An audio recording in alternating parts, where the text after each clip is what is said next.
Family is the foundation upon which we build our lives, yet sometimes circumstances beyond our control tear that foundation apart. What happened on a Family Feud stage in September 2024 would remind millions of viewers that it is never too late to heal broken bonds, never too late to seek forgiveness, and never too late to rebuild what was lost. When 58-year-old Marcus Thompson walked onto the Family Feud stage as part of the competing Johnson family team, he expected nothing more than an entertaining afternoon of friendly competition and perhaps a chance to win some money for his relatives. What he did not expect was to come face to face with the daughter he had not seen in 18 years. The moment Steve Harvey recognized what was happening, he made an unprecedented decision that would halt production and transform a game show taping into one of the most powerful moments of reconciliation ever captured on television. This is not just a story about a chance encounter. It is a story about the long road of personal redemption, the courage it takes to face past mistakes, and the extraordinary grace required to forgive. It is a reminder that healing is always possible when people are willing to be vulnerable and honest about their pain. Marcus Thompson's life had followed a trajectory that many recognize, but few want to discuss openly. In his 20s and 30s, he had struggled with alcohol addiction, a disease that destroyed his first marriage and fractured his relationship with his only daughter, Maya. The details of his decline are important not to sensationalize his struggles, but to understand the context of what would later unfold on that Family Feud stage. Marcus had been a promising electrician with his own small business in Detroit, Michigan.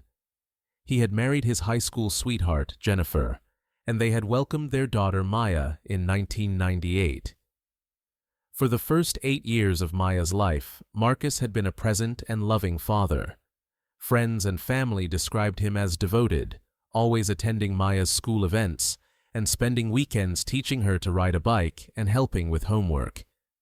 The addiction began gradually, as these things often do. Work stress led to social drinking, which led to drinking alone, which eventually spiraled into dependency. By the time Maya was 10 years old, Marcus's behavior had become erratic and unreliable. He missed important events. He made promises he could not keep. His business suffered, and financial strain added pressure to an already fragile family situation. When Maya was 12 years old, Jennifer made the difficult decision to leave Marcus and file for divorce. The court granted her full custody, with Marcus receiving supervised visitation rights. For 2 years, Marcus saw his daughter in supervised settings, watching her grow more distant with each meeting. The bright, talkative girl who had once run to hug him now sat quietly across the table, answering his questions with one word: responses. The final break came when Maya was 14. After Marcus failed to show up for 3 consecutive scheduled visits, Maya told her mother she no longer wanted to see him. Jennifer, trying to protect her daughter from further disappointment, did not force the issue. Marcus, drowning in shame and addiction, did not fight it. He convinced himself that Maya was better off without him. The years that followed represented the darkest period of Marcus's life. He lost his business, moved between temporary jobs, and lived in a series of small apartments. The addiction consumed everything good in his life, leaving only regret and self-loathing. He had no contact with Maya during these years. Her birthday cards went unanswered. His attempts to call were blocked. He had become a ghost in his daughter's life. The turning point came 6 years ago, when Marcus, then 52 years old, hit what recovery counselors call rock bottom. After a health scare that landed him in the hospital, he entered a rehabilitation program. The road to sobriety was not smooth or simple. It required Marcus to confront not just his addiction, but the underlying pain and trauma that had fueled it.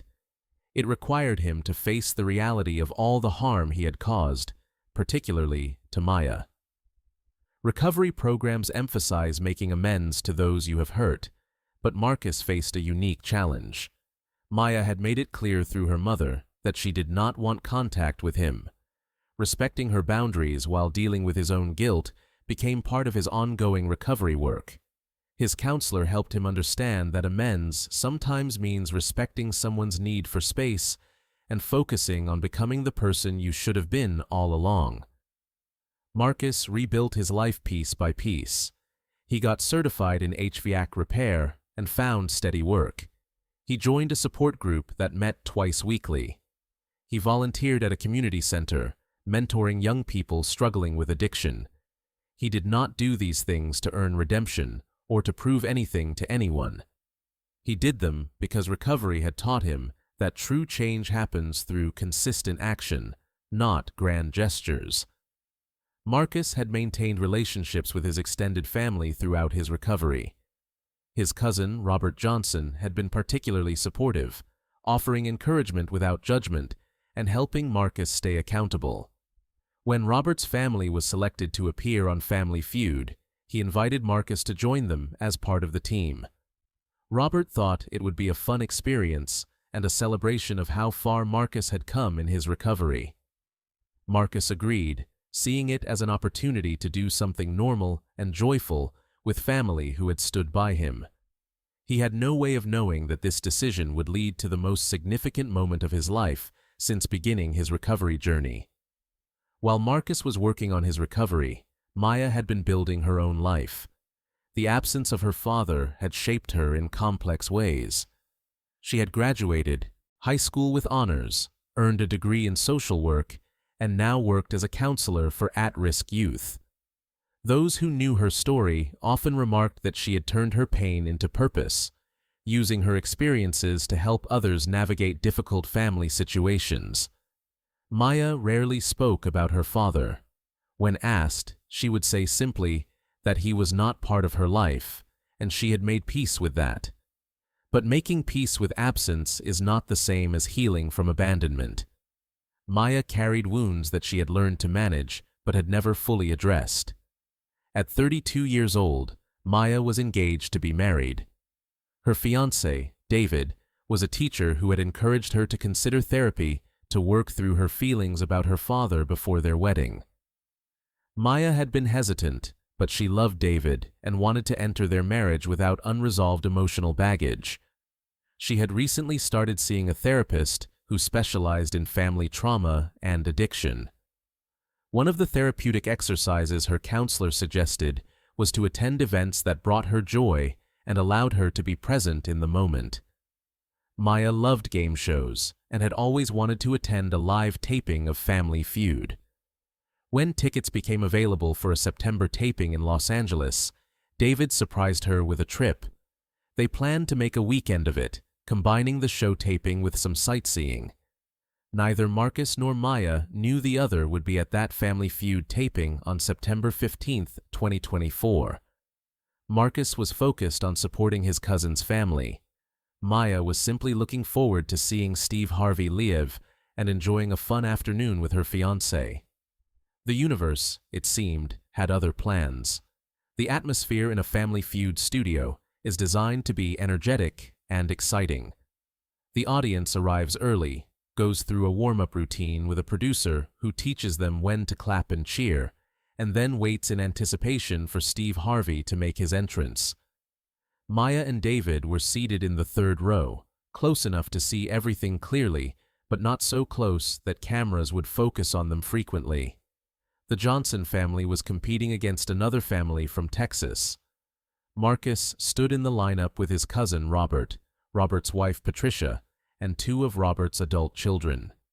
He was nervous but excited, grateful to be included in this experience, and hopeful that his family might win some money. It happened during the second round of the game. A camera panned across the audience to capture reaction shots, a standard practice during tapings. The image appeared on the monitors that allowed the studio audience to see what viewers at home would see. Maya, laughing at one of Steve Harvey's jokes, appeared on screen for just a few seconds. Marcus, waiting for his turn to approach the podium, glanced at the monitor as the camera swept the crowd. In that brief moment, He saw a face that he had memorized years ago, a face he had watched grow from childhood into adolescence through school, photos that Jennifer had occasionally shared before cutting off contact completely. Time slowed as Marcus's brain processed what his eyes were seeing. His daughter, his Maya, right there in the audience. The recognition hit Marcus like a physical blow. His knees weakened, his breathing became rapid and shallow. Robert, standing next to him, noticed immediately that something was wrong. Marcus's face had gone pale, and his hand was gripping the podium edge with such force that his knuckles were white. Marcus's mind raced through a series of thoughts and emotions in the span of seconds. After 18 years of no contact, after all the work he had done in recovery, after all the times he had imagined what he might say if he ever saw Maya again, here she was. But was this the right moment? Was this the right way? Would she even want to see him? Would this traumatize her further? The studio lights suddenly felt too bright. The audience noise became overwhelming. Marcus struggled to stay present, to not let the panic overwhelm him. His recovery training kicked in. Breathe. Stay grounded. Feel your feet on the floor. But nothing in his recovery work had prepared him for this specific situation. Steve Harvey had been hosting Family Feud long enough to recognize when something was not right with a contestant. He noticed Marcus swaying slightly, noticed the change in his complexion, noticed how Robert had moved closer to steady him. Steve's first concern was for Marcus's health. He had seen contestants faint before, had dealt with medical emergencies during tapings. Steve approached Marcus during a pause between questions. Speaking quietly, he asked if Marcus needed to step aside, if he was feeling ill, if he needed medical attention. Marcus, trying to compose himself, shook his head. But Steve could see that whatever was happening went beyond simple nerves or physical illness. It was Robert who leaned in and whispered to Steve, explaining in a few quick sentences what was happening. Marcus had just seen his daughter, from whom he had been estranged for 18 years, sitting in the audience. He did not know she would be there. He had not seen or spoken to her since she was a teenager. Steve Harvey faced an immediate decision that had no clear right answer. On one hand, he had a show to tape, a schedule to maintain, a production team expecting a certain flow. Game shows operate on tight schedules and budgets. Stopping production is not taken lightly. On the other hand, Steve was witnessing something that transcended entertainment. This was a human moment of profound significance. Whatever happened next could either facilitate healing or cause further harm. The decision required wisdom, not just adherence to protocol. Steve looked at Marcus, whose eyes had filled with tears despite his efforts at composure. He looked at the production booth, where the director and producers were watching, likely wondering why the game had paused. He thought about Maya, sitting in the audience with no idea that her father was standing on the stage.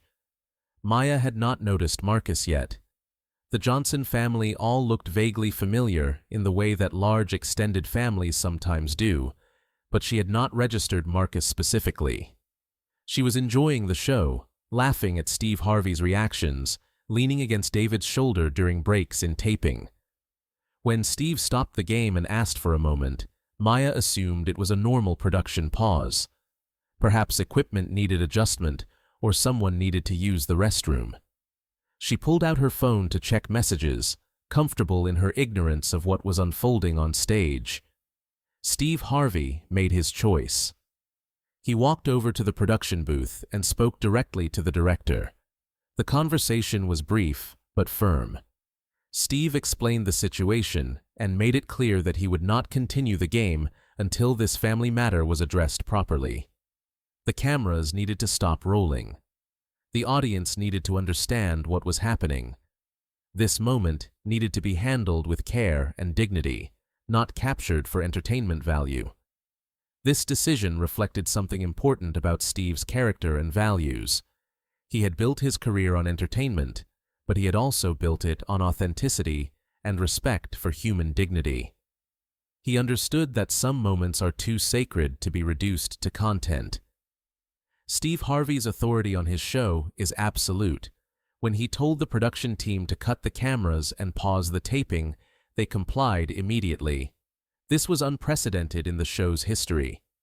Family Feud tapings occasionally paused for technical issues or contestant illness, but never for something like this.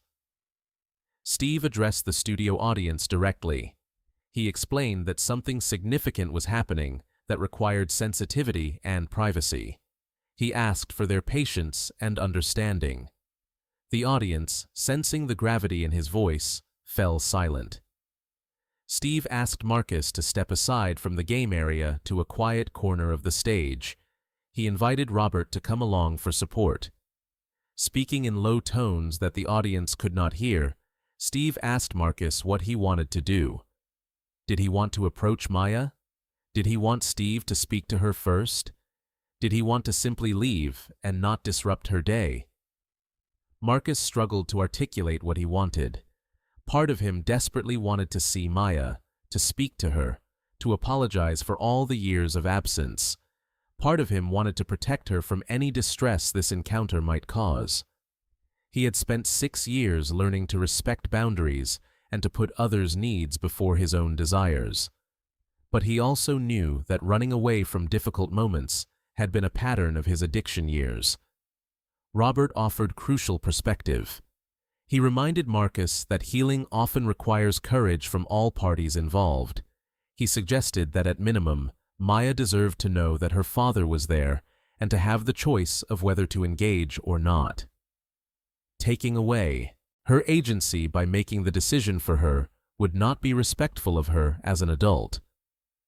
Steve listened to this exchange and agreed with Robert's assessment. He suggested that he would speak to Maya first, explain the situation, and let her decide what she wanted to do. He would make it clear that she had no obligation to engage, that she could leave if she wanted, or that she could speak with Marcus if she felt ready. The choice would be entirely hers. Steve Harvey walked into the audience, and people immediately noticed that something unusual was happening. He approached Maya and David's row and asked to speak with Maya privately. David, protective of his fiancée, started to stand as well, but Steve gently indicated that he needed to speak with Maya alone first. Maya followed Steve to a quiet area near the studio exit, her heart beginning to race. She wondered if something was wrong, if there had been some kind of emergency. Steve's demeanor was serious but kind, and he wasted no time getting to the point. He told her that her father, Marcus Thompson, was on the stage as part of one of the competing families. He had not known she would be in the audience. He had just recognized her moments ago and was deeply shaken by the encounter. Steve explained that he had stopped the taping because he believed this was a moment that needed to be handled carefully and respectfully. Maya's immediate reaction was physical.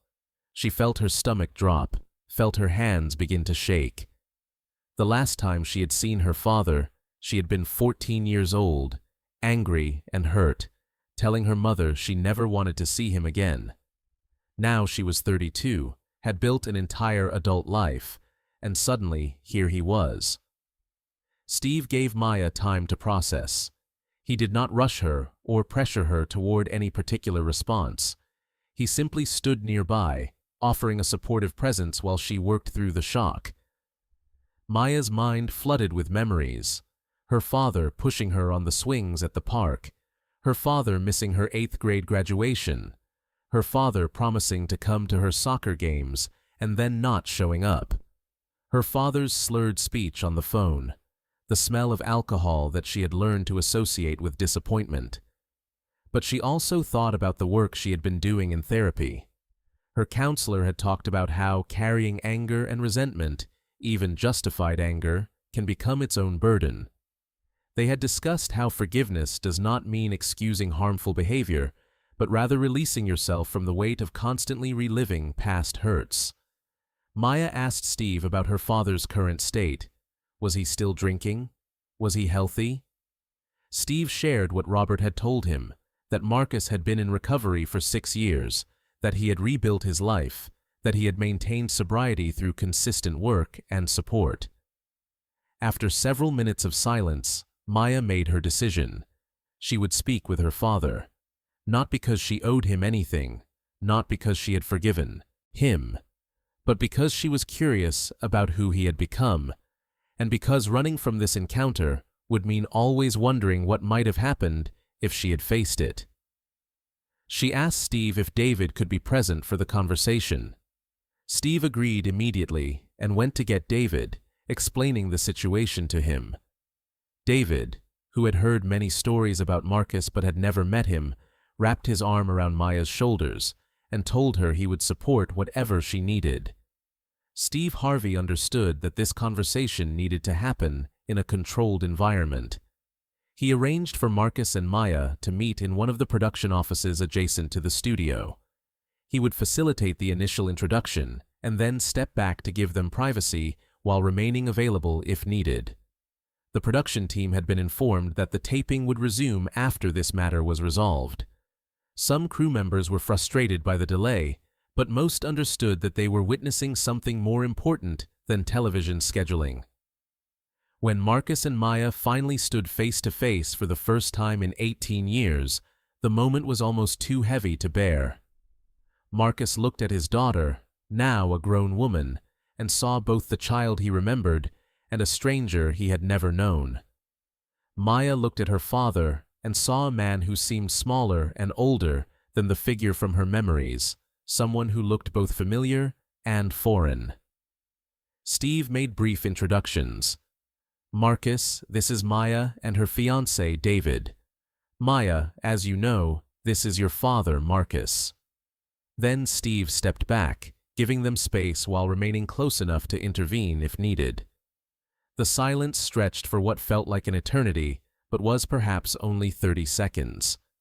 It was Maya who spoke first, her voice steady despite the emotions coursing through her. She asked a simple question that carried the weight of 18 years. Why now? Why are you here? Marcus, who had prepared speeches in his mind countless times over the years, found that none of his rehearsed words came. Instead, he spoke from the raw truth of the moment.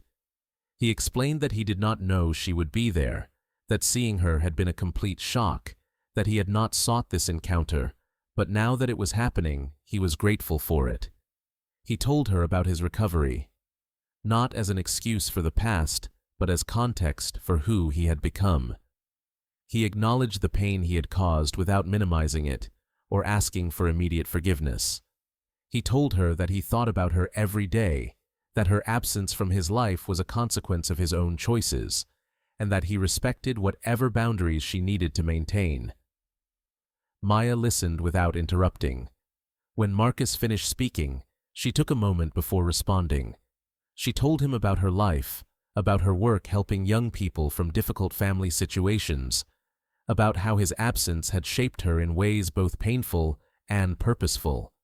She did not pretend that everything was suddenly okay because they were talking. She did not offer easy forgiveness or promise a relationship moving forward. What she did offer was acknowledgement. She acknowledged that he had made efforts to change. She acknowledged that addiction is a disease, not simply a moral failure. She acknowledged that the man standing in front of her seemed genuinely different from the father she remembered. This acknowledgement was not absolution, but it was a start. David's presence during this conversation was important. As someone who loved Maya but had no personal history with Marcus, he could listen with some objectivity. At one point, he asked Marcus directly about his recovery program and his support system. This question showed that David was thinking not just about the emotional reunion, but about the practical realities of whether Marcus had genuinely changed or was simply having a good day. Marcus answered honestly, providing details about his sponsor, his regular meetings, his volunteer work, and his employment. He did not embellish or try to paint himself as perfect. He simply presented the facts of his daily efforts to stay sober and live with integrity. As their conversation drew to a close, Maya made a proposal. She was not ready for a full relationship with her father, but she was willing to stay in limited contact.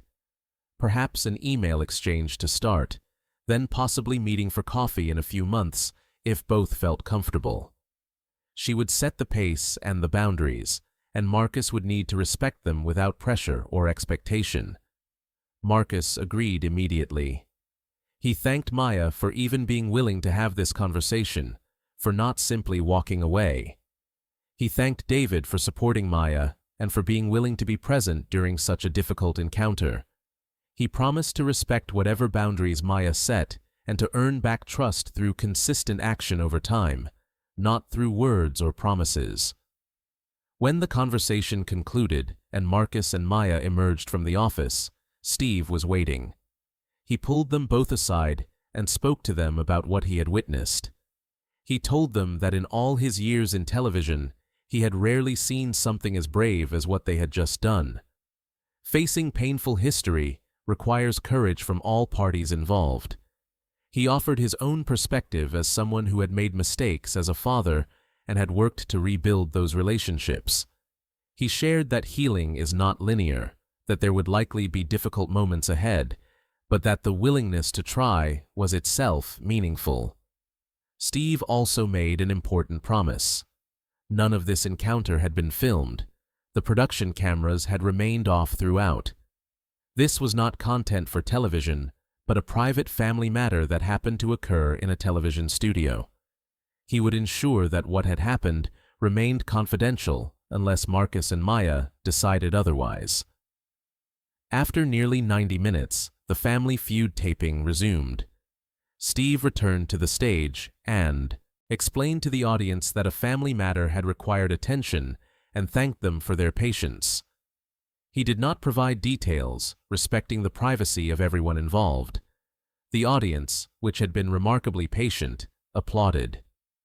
Marcus returned to the game, though his mind was obviously not fully focused on questions about popular survey responses. His family understood and rallied around him, ensuring that the game continued smoothly even if he was distracted. Maya and David remained in the audience, having decided to stay for the remainder of the taping. The Johnson family did not win the game that day. They finished with a respectable score, but were ultimately defeated by the other family. In the grand scheme of what had happened that afternoon, the game results seemed almost irrelevant. In the days following the taping, both Marcus and Maya needed time to process what had happened. The shock of the encounter gave way to a complex mixture of emotions.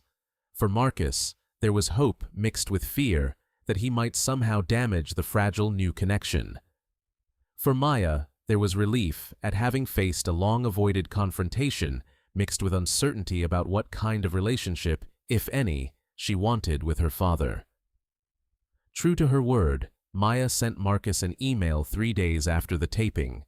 It was brief and somewhat formal, but it was contact. She asked about his health and his work. She shared a few details about her upcoming wedding plans. She made clear that she was taking things slowly, but was open to continued communication. Marcus responded with equal care, answering her questions without oversharing, expressing interest in her life without being intrusive, and maintaining the boundaries she had established. These early exchanges were stilted and careful, but they were genuine. Maya's therapist had encouraged her to write about the encounter as a way of processing it. In her journal, Maya explored her conflicting feelings. She wrote about the anger she still carried for the years of abandonment. She wrote about the surprise she felt at seeing Marcus looking genuinely different from the man in her memories. She wrote about her fear of being hurt again if she allowed him back into her life, even in a limited way. Through this writing process, Maya came to understand that healing does not require forgetting what happened or pretending that everything is fine. Healing can exist alongside pain. Forgiveness can exist alongside clear boundaries. Hope can exist alongside caution. Marcus, working with his own counselor, also processed the encounter deeply. His therapist helped him understand that Maya's willingness to engage at all was a gift that he should honor through patience and respect. The work now was to demonstrate through consistent action over time that he had genuinely changed, without expecting or demanding that Maya respond in any particular way. As Maya's wedding approached several months later, she faced a difficult decision. Should she invite her father? She discussed it extensively with David, with her mother, and with her therapist. The opinions varied. Her mother was concerned about potential disruption. David supported whatever Maya decided. Her therapist encouraged her to do what felt right for her, independent of what others thought she should do. Ultimately, Maya decided not to invite Marcus to the wedding ceremony itself, but she did invite him to attend the reception briefly. This compromise felt right to her. The wedding ceremony was intimate and sacred, reserved for people who had been present in her life. The reception was larger and more public, a place where Marcus could be present without taking center stage. Marcus received the invitation with gratitude and humility. He attended the reception for exactly the amount of time Maya had indicated would be appropriate. He brought a thoughtful gift that reflected what he had learned about her interests from their limited exchanges. He spoke briefly with Jennifer, Maya's mother, in what was undoubtedly an uncomfortable but civil conversation. He met some of Maya's friends and colleagues, introducing himself simply as Maya's father, without elaboration. Most importantly, when the designated time came for him to leave, he left without drama or protest. This small act of respecting boundaries spoke volumes about his growth and his commitment to putting Maya's needs first. Several months after the encounter, Steve Harvey reflected on the incident during a speaking engagement. Without naming Marcus or Maya specifically, he shared the story of what had happened at the Family Feud taping. He talked about the decision to stop the cameras, the importance of prioritizing human dignity over content, and the courage it takes to face painful history. His telling of the story resonated with audiences because it touched on universal themes. Many people carry fractured family relationships. Many people wonder if reconciliation is possible after years of silence. Many people struggle with how to balance accountability for past harm with openness to genuine change. Steve emphasized several key principles that he had observed through the encounter. First, timing matters. Some conversations cannot be forced or scheduled, but must happen when both parties are ready. Second, respect for boundaries is essential. Marcus's willingness to let Maya set the pace demonstrated his growth more effectively than any apology could have. Third, healing is not always about restoration. Sometimes healing means finding peace with a limited relationship, or even with no relationship at all. Word of the incident began to spread within the Family Feud community and among people who worked in television production. It became a story that production staff shared as an example of when protocol should be set aside for human need. It became a teaching moment about the responsibility that comes with having a platform and the importance of using that platform ethically. Several addiction recovery programs reached out to Marcus to ask if he would be willing to share his story with others in recovery who struggled with estrangement from their children. Marcus, after discussing it with Maya and getting her permission, agreed to speak at a few events. His message was carefully calibrated to focus on his own journey without exploiting Maya's story or implying that reconciliation is always possible or even always advisable. Maya, for her part, found that having faced this encounter helped her in her work with at-risk youth. She had a deeper understanding of how complex family dynamics can be, how people can genuinely change, and how important it is to make space for multiple truths to exist simultaneously. Someone can have caused real harm and also have made genuine efforts to change. Someone can be worthy of acknowledgement for their growth without being entitled to forgiveness or relationship. A year after the Family Feud encounter, Marcus and Maya had settled into a pattern of limited but consistent contact. They exchanged emails every few weeks. They had met for coffee 3 times, always with David present at Maya's request. They had had one phone conversation that lasted nearly an hour, during which they talked about Maya's grandfather, Marcus's father, who had passed away when Maya was young. These interactions were not dramatic or filled with emotional breakthroughs. They were ordinary and sometimes even boring. They talked about work stress and weather and books they were reading. But in their very ordinariness, they represented something profound. They represented 2 people choosing to build a connection based not on the past or on what might have been, but on who they were in the present moment. Marcus did not attend Maya's first major presentation at a social work conference, though she had invited him. He had a work conflict, and rather than trying to rearrange his schedule and make it into a big gesture, he simply sent her a supportive email and a small bouquet of flowers to her hotel. This restraint, this resistance to grand gestures, showed his understanding that trust is built through small, consistent actions. Maya, in turn, sent Marcus a photograph from her wedding. In the photo, she was dancing with David, laughing with genuine joy. She included a brief note thanking Marcus for respecting her boundaries throughout the process and for the efforts he had made to change his life. She did not say that she had forgiven him.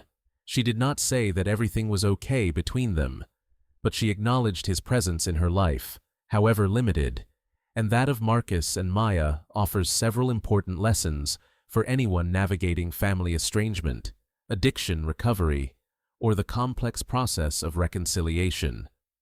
For those who have caused harm, like Marcus, the lesson is that genuine change requires time, consistency, and respect for the boundaries set by those you have hurt. Healing is not about grand gestures or forcing forgiveness. It is about becoming a person of integrity through daily choices and then giving others the space to respond to that change in their own time and their own way. Sometimes the most loving thing you can do is respect someone's need for distance. For those who have been harmed, like Maya, the lesson is that you are under no obligation to reconcile with people who have hurt you, regardless of whether they have changed. Your healing is not dependent on maintaining or rebuilding relationships with people from your past. However, if you do choose to engage, you can do so with clear boundaries that protect your well-being while remaining open to the reality that people can genuinely change. For everyone, the lesson is that healing is not linear, and reconciliation is not always the goal or even always advisable. Sometimes healing means learning to live with the complexity of holding multiple truths at once. Someone can have been harmful and also be working to change. You can acknowledge someone's growth without excusing their past behavior. You can choose limited contact without committing to a full relationship. Steve Harvey's decision to stop the cameras that day reflected a value system that prioritizes human dignity over entertainment value. In an era where reality television often exploits personal pain for ratings, his choice stood in stark contrast. He understood that some moments are too sacred to be reduced to content, too private to be shared without consent, too complex to be packaged into a narrative arc. His handling of the situation also demonstrated the kind of leadership that creates space for healing. He did not try to force a particular outcome or push for a dramatic reunion that would make good television. He simply created a safe environment where 2 people could make their own choices about how to handle an unexpected encounter. In interviews after the incident, Steve often spoke about how the experience changed him. It reminded him that his platform came with responsibility not just to entertain, but to use his position to facilitate good when opportunities arose. It reinforced his belief that authenticity and genuine care for people resonated more deeply with audiences than manufactured drama. As of the time of this writing, Marcus and Maya continue their careful, boundaried relationship. They have not become close in the way that fathers and daughters who grew up together often are. They may never have that kind of relationship, but they have something valuable nonetheless. They have a connection based on honesty, respect, and mutual acknowledgement of both past harm and present effort. Marcus continues his recovery work, now with 6.5 years of sobriety. He has been promoted at his job and has become a trusted mentor to others in his recovery community. His life is stable and purpose-driven, built on a foundation of daily practices that keep him grounded and sober.